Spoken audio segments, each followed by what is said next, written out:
13 अप्रैल 1919 पंजाब की गर्म दोपहर, बैसाखी का त्योहार। अमृतसर के जलियांवाला बाग में हजारों लोग इकट्ठा हुए थे, कुछ जश्न के लिए, कुछ इंसाफ की उम्मीद में।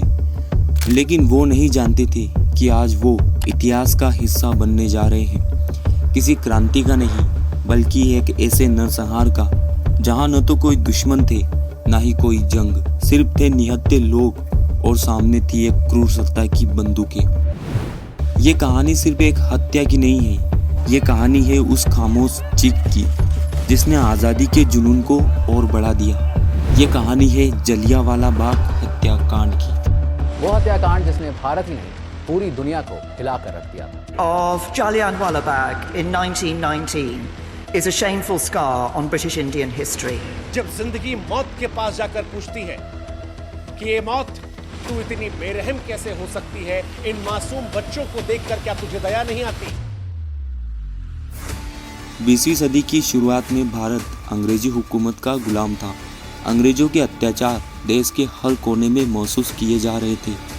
लोगों की आज़ादी की भूख बढ़ रही थी, लेकिन अंग्रेजों की नीति थी डिवाइड एंड रूल। वे हर तरह से क्रांति को कुचलना चाहते थे। जब सन 1915 में प्रथम विश्व युद्ध चल रहा था, अंग्रेजों को भारत से पैसों, सेना और संसाधनों की जरूरत थी। बदले में उन्होंने वादा किया था कि युद्ध के बाद भारत को कुछ हद तक आज़ादी दी जाएगी। लेकिन जब 1919 में युद्ध समाप्त हुआ, तब वादे की जगह आया रोलेट एक्ट।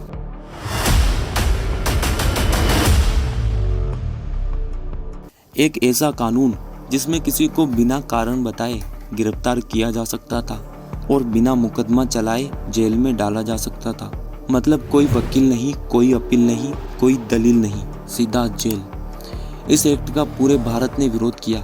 खासकर पंजाब में इसका जबरदस्त विरोध देखा गया। दो देशभक्त नेताओं डॉक्टर सैफुद्दीन और डॉक्टर सत्यपाल ने अमृतसर में लोगों को एकजुट किया और दोनों ने रोलेट एक्ट के खिलाफ शांतिपूर्ण आंदोलन की शुरुआत की। लेकिन 10 अप्रैल 1919 को ब्रिटिश अधिकारियों ने इन दोनों नेताओं को गिरफ्तार कर लिया और किसी को बिना बताए शिमला जेल भेज दिया।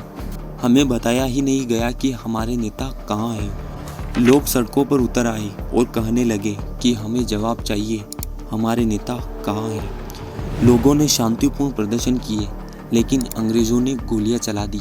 कई लोग मारे गए, हिंसा भड़क गई। अंग्रेजों ने इसकी प्रतिक्रिया में अमृतसर पर कर्फ्यू लगा दिया और जनरल रेजिनाल्ड डायर को शहर की कमान सौंप दी। अब आता है नरसंहार का दिन, 13 अप्रैल 1919, बैसाखी का दिन। अमृतसर में मेला लगा था। हजारों लोग जलियांवाला बाग में इकट्ठा हुए। कुछ लोग अपने प्रिय नेताओं की गिरफ्तारी के खिलाफ शांतिपूर्ण सभा के लिए, तो कुछ लोग बस बैसाखी मनाने। जलियांवाला बाग चारों ओर से ऊंची ऊंची दीवारों से घिरा हुआ था। अंदर आने और बाहर निकलने का एक ही रास्ता था। यह बाग एक खुली जेल बन चुका था, मगर वहां मौजूद लोग ये नहीं जानते थे। अब जनरल डायर को सूचना मिलती है कि जलियांवाला बाग में सभा हो रही है। डायर तुरंत अपने 90 सैनिकों और मशीन गनों के साथ बाग की ओर बढ़ता है। किसी चेतावनी के बिना बाग में प्रवेश करता है और अपने सैनिकों को बाग के गेट पर तैनात कर देता है। सामने थे हजारों निहत्थे लोग और डायर सैनिकों को आदेश देता है और सैनिक गोलियां चलाना शुरू कर देते हैं।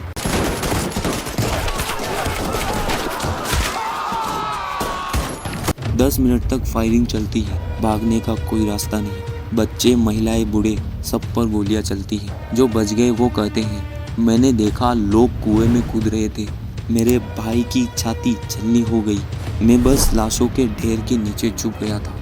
करीब 1000 लोग मारे गए। बाग में खून की नदियां बह रही थी। कुएं से 120 से ज़्यादा शव निकाले गए।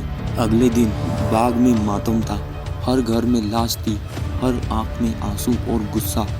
महात्मा गांधी ने इस घटना के बाद अंग्रेजी सरकार से विश्वास खो दिया और शुरू किया असहयोग आंदोलन।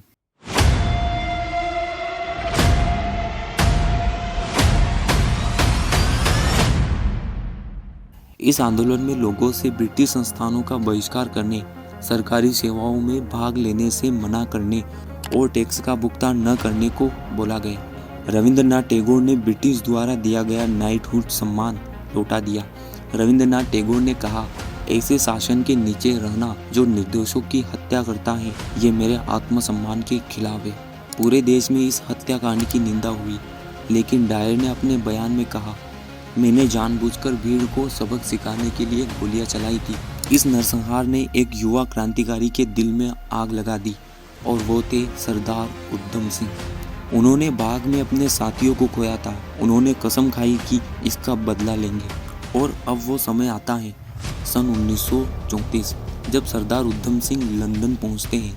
उन्होंने वर्षों तैयारी की और लंदन पहुंचने के 6 साल बाद 13 मार्च 1940 को लंदन के कैक्सटन हॉल में उन्होंने गोली मार दी। किसे? जनरल रेजिनाल्ड डायर को नहीं, माइकल ओ डायर को, वही जिसने इस हत्याकांड की मंजूरी दी थी, क्योंकि माइकल ओ डायर उस समय पंजाब का लेफ्टिनेंट गवर्नर था और इसी के आदेश पर जनरल रेजिनाल्ड डायर ने बाग में गोलियां चलाई। लंदन की पुलिस ने सरदार उधम सिंह को पकड़ लिया और कोर्ट में पेश किया तो सरदार उधम सिंह के कोर्ट में बयान और आखिरी शब्द थे, मैंने अपने देश के लिए बदला लिया, मुझे कोई पछतावा नहीं, और उन्हें फांसी की सजा दी गई। लेकिन सरदार उधम सिंह भारत के लिए हीरो बन चुके थे। 13 अप्रैल 1919 का वह दिन सिर्फ इतिहास की एक तारीख नहीं है, वह भारतीय स्वाधीनता संग्राम की आत्मा में छुपा एक ऐसा जख्म है जो आज भी ताज़ा है। जलियांवाला बाग में निहत्थे मासूमों पर जो गोलियां चली, वो केवल उनके शरीर को नहीं छलनी कर रही थी, वो भारत की आत्मा को ललकार रही थी। उन्हीं गोलियों की आवाज़ से एक क्रांति ने जन्म लिया। भगत सिंह, सुखदेव, राजगुरु और हजारों युवा जाग उठे। अंग्रेजों ने सोचा था कि डर से लोग चुप हो जाएंगे, लेकिन हुआ इसका ठीक उल्टा। वह रक्त से सनी हुई भूमि जहां निर्दोषों का लहू बहा, आज़ादी की लड़ाई का नया मोर्चा बन गई। आज जब हम आज़ाद भारत की सांसें लेते हैं तो जलियांवाला बाग की मिट्टी हमें यह याद दिलाती है कि आज़ादी यूं नहीं मिली, इसके पीछे हजारों बलिदानों की कहानी है। जलियांवाला बाग एक ऐसा बाग जो फूलों से नहीं बलिदानों से खिला था।